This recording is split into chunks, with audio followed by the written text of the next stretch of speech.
Tout d'abord, je vais excuser notre député Lionel Cos, notre président de commune Marraine à Côte-Sud, Pierre Fousteil, qui est retenu au feu de Saint-Jean-de-Marsac, notre conseiller départemental Cyril Guessot et notre conseillère départementale Sandra Tolis, qui va peut-être nous rejoindre un petit peu plus tard. Monsieur le sénateur, oui, il y a des gendarmes, on me dit, on est en sécurité. Là, voilà. Et il y a même le chef des pompiers, bien que ce soit la Sainte-Barbe aujourd'hui. Mesdames et messieurs les maires, chers collègues, mesdames et messieurs les corps constitués, mesdames et messieurs les élus du conseil municipal des jeunes, je vais leur demander de bien vouloir me rejoindre d'ailleurs également à mes côtés. Monsieur le maire qui s'enlève. Mettez-vous devant. Voilà. Mesdames et messieurs, chers amis, je suis ravi de vous retrouver ce soir pour cette traditionnelle cérémonie de feu que nous n'avons pas organisée depuis janvier 2020, soit 3 ans. Quel plaisir de vous retrouver. Vous êtes venus ce soir nombreux et je vous en remercie pour votre fidélité, votre soutien, votre confiance et aussi votre reconnaissance à l'égard de la municipalité. Cette nouvelle municipalité a été élue en mars 2020. Je suis heureux de vous la présenter, notamment les nouveaux, il y a des anciens, mais également des nouveaux élus, donc qui participent pour la première fois à cette cérémonie des vœux. Je vais essayer d'être bref, mais ce n'est pas facile de condenser. Alors, on me regarde les pages pour voir le numéro des pages, c'est ça qui... Pourtant, j'ai mis le numéro discrètement. Je vais essayer d'être bref, car je veux que cette soirée soit un moment privilégié et soit placée sous le signe de la convivialité, du partage et de la solidarité. Vous voyez, ça va vite quand même, c'est écrit un gros caractère. Avant de revenir sur les faits et les actions municipales qui ont marqué l'année 2022, je tiens à souhaiter la bienvenue aux nouveaux habitants, en espérant qu'ils trouvent dans notre commune tout ce qu'ils attendent dans leur nouvelle vie quotidienne. En plaisantant, je dis souvent, vous avez fait le choix judicieux. Je n'ose pas dire que c'est le plus beau village, parce que j'ai derrière moi des maires, ils ne vont pas être d'accord. Mais ce moment est pour moi l'occasion de vous souhaiter, ainsi qu'à vos proches et à tous ceux qui vous sont chers, une belle année d'épanouissement dans votre vie personnelle, professionnelle, associative, culturelle ou sportive. Et surtout de vous remercier pour votre engagement, à quelque niveau qu'il soit, en faveur de notre commune comme de ses habitants. Ce moment aussi nous permet d'inviter et de rassembler toutes les forces vives de la commune, qui contribuent à lui donner un réel dynamisme économique, social, culturel et associatif, mais également les autres habitants qui jouent un rôle important dans la vie locale. Après 2 années de pandémie de Covid-19, l'année 2022 s'ouvrait sur un retour progressif à la normale avec la reprise des activités. Très vite, depuis février 2022, s'en est suivi la guerre en Ukraine, puis la crise énergétique inédite que nous vivons. Saluons au passage ce formidable élan de générosité et de courage envers ce peuple ukrainien martyrisé par l'armée russe. Cette crise a pris une importance bien au-delà de ses effets sur l'Ukraine et la Russie, et a des répercussions sociales et financières sur les collectivités, mais également sur toutes les populations.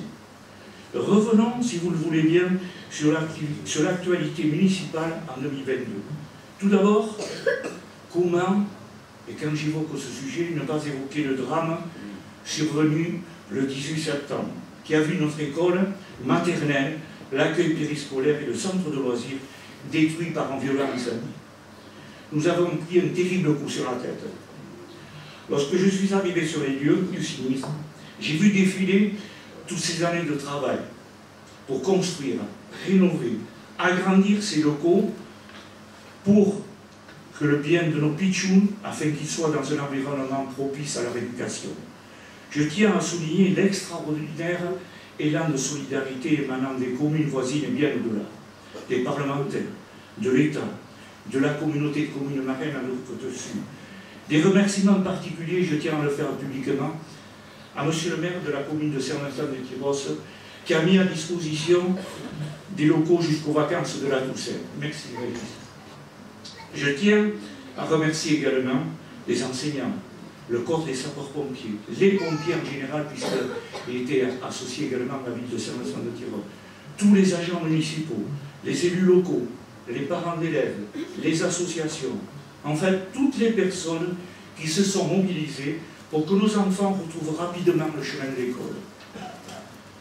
Après avoir encaissé ce coup sur la tête, nous sommes passés à la phase de reconstruction, en créant tout d'abord un groupe de travail composé d'enseignants, de parents, d'agents et d'élus.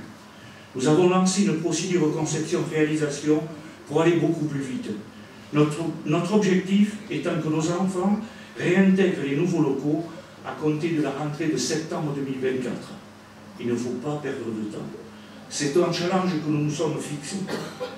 Notre détermination est très forte pour construire ensemble un nouveau projet plus fonctionnel et mieux adapté.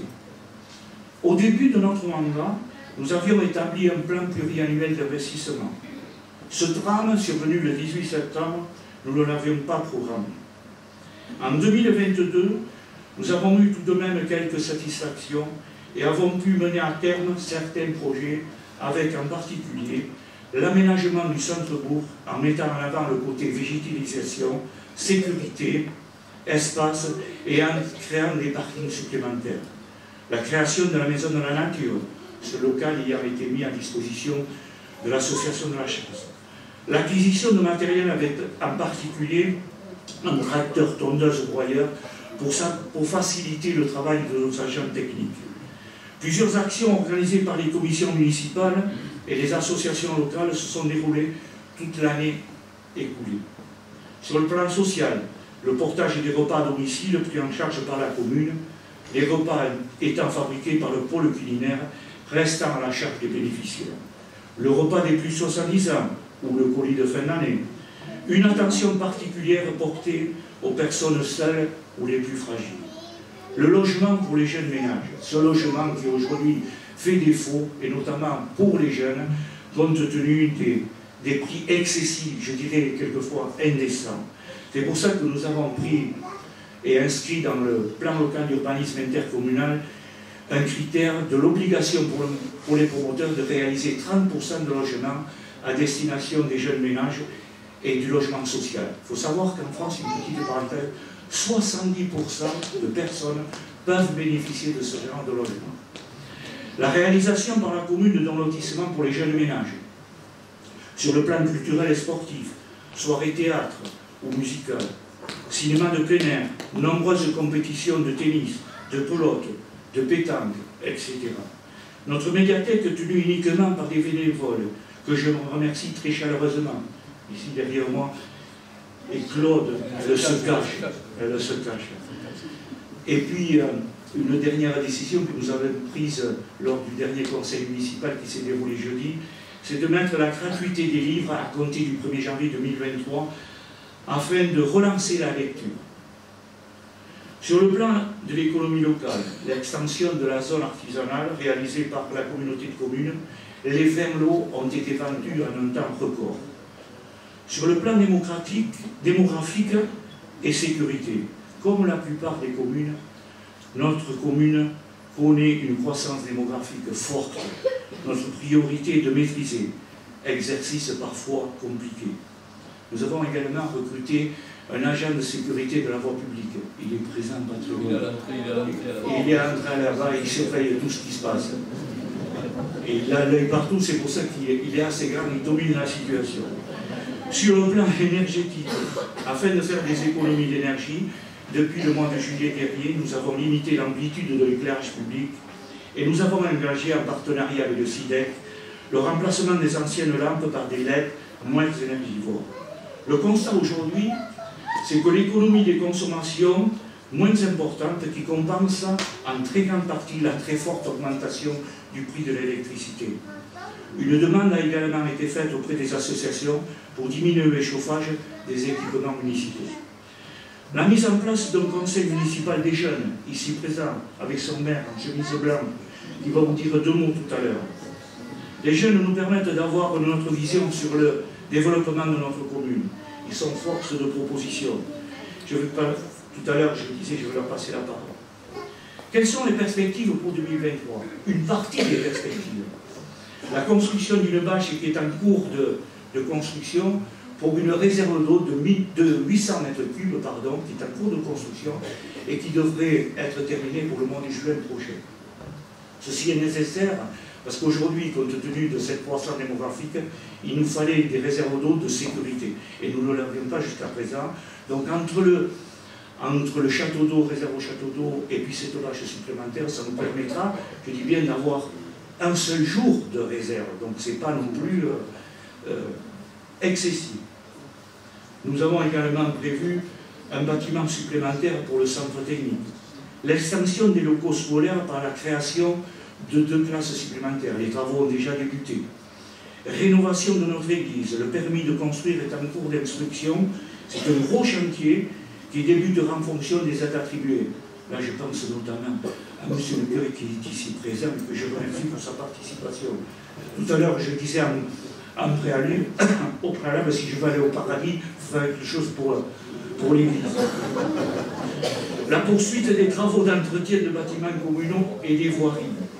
La voirie, sachez qu'aujourd'hui, la voirie, c'est de compétences communautaires. Il y a un PPI voirie qui a été inscrit, et petit à petit, en liaison avec la communauté de communes, où ça se passe très bien, on essaye d'avancer dans ce domaine-là. La poursuite des travaux d'entretien, également la création d'une liaison piétonnière le long du RD 652, depuis le camping de Clown-Océan jusqu'à Gératoire menant à la zone artisanale. Et bien entendu, la reconstruction de l'école maternelle, du centre de loisirs et de l'accueil périscolaire. Le lancement des études et dépôt du permis d'aménager pour un nouveau lotissement pour les jeunes ménages. Un terrain que nous avons acquis et qui est situé derrière la forêt du Gisquet. Lotissement actuellement comblé. La poursuite des études également en partenariat avec le bailleur social HSA, le gestionnaire, Marina du Côte-Sud et le conseil départemental pour une résidence autonomie senior. En mars prochain, nous serons déjà à mi-mandat. Le programme que nous avions proposé en mars 2020 est sur la bonne voie. Compte tenu des surcoûts de l'énergie et des matières premières, les dépenses augmentant plus vite que les recettes, il va falloir faire preuve de sobriété afin de poursuivre nos investissements et les services à la population tout en maîtrisant la pression fiscale. Tous les projets que nous avons réalisés, que nous avons programmés, ne pourraient voir le jour sans les aides et conseils des différents organismes. Le SIDEC, le conseil départemental, le conseil régional, l'État et bien entendu la communauté de communes marraines à notre Côte-Sud. Avant de conclure, je voudrais remercier toutes les personnes qui ont contribué à la bonne marche de la commune. Cette bonne marche n'est pas l'œuvre d'une seule personne, mais il est le résultat d'une œuvre collective.